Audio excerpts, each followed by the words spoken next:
Tinapay mula sa langit. A daily morning devotion with CRC family.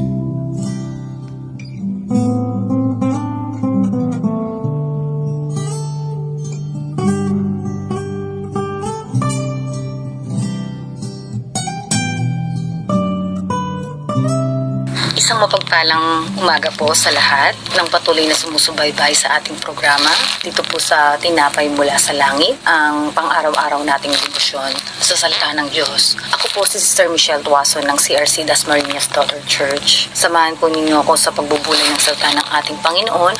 Ngunit bago po tayo magpatuloy, tayo po muna ay manalangin. Aming Diyos na dakila sa lahat, marami pong salamat sa umagang ito, sa panibagong buhay, kalakasan Panginoon, at higit sa lahat sa panibagong pagkakataon na kami ay makapag-aral ng inyong salita. Hinihiling po namin ang gabay at matnubay ng inyong banal na espiritu sa umagang ito, na lubos namin maunawaan na ang mensahe na aming maririnig. At bigyan niyo po ang inyong lingkod ng karunungan na nagmumula sa inyo upang maihayag ko po ng tama ang inyong salita at maging pagpapala po ito sa aming lahat. Marami pong salamat. Ito po ang aming samot na langin sa pangalan ni Jesus. Amen. Ang ating Bible text po ay matatagpuan sa Leviticus 21 verses 6 to 9, NLT version po, na may pinamagatang The Marriage Practices of Priests. Samahan niyo po ako sa pagbasa. Verse 6, they must be set apart as holy to their God and must never bring shame on the name of God. They must be holy, for they are the ones who present the special gifts to the Lord, gifts of food for their God. Verse 7, priests may not marry a woman defiled by prostitution, and they may not marry a woman who's divorced from her husband, for the priests are set apart as holy to their God. Verse 8, you must treat them as holy because they offer up food to your God. You must consider them holy because I, the Lord, am holy, and I make you holy. Verse 9, if a priest's daughter defiles herself by becoming a prostitute, she also defiles her father's holiness, and she must be burned to death. May God bless the reading of His Word. So makikita po natin sa ating binasa, simulan po natin sa verse 6, ito po ang mga instructions ng Panginoon sa mga pari na kanyang hinirang. Sabi po dito sa verse 6, ang mga pari ay dapat maging banal at hindi lalapastanganin ang kanyang pangalan, at nais ng Diyos na makita ang kabanalang iyon, maipakita ng mga pari ang kabanalang iyon sa lahat ng tao.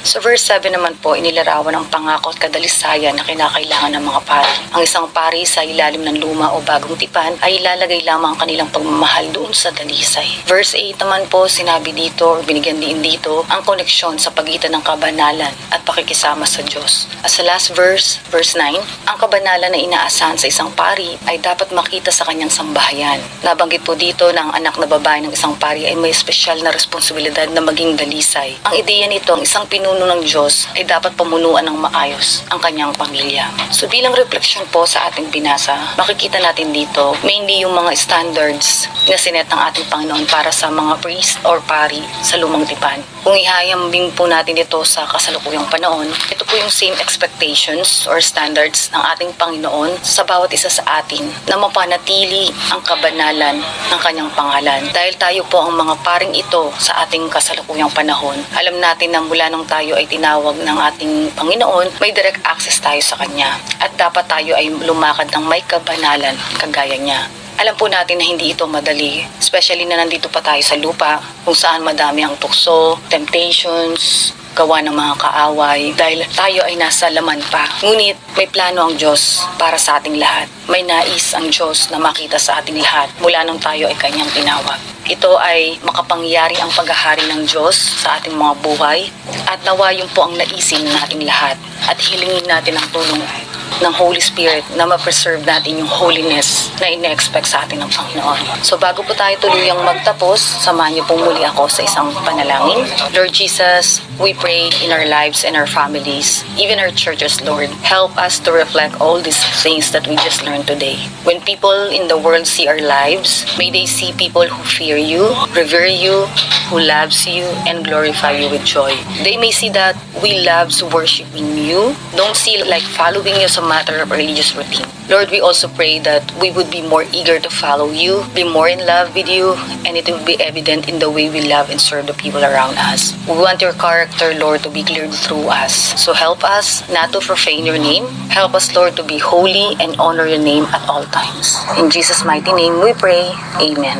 Maraming salamat pong muli sa inyong pagsama dito sa programang Tinapay Mula sa Langit. Muli po ninyo kaming subaybayan bukas sa ganitong oras, alas 5:30 ng umaga para sa pang-araw-araw na pagninilay ng salita ng Diyos. At malayan nyo rin pong i-share ang video na ito upang mas marami pa ang maabot at mapagpala ng Panginoon. Marami pong salamat muli, and to God be all the glory.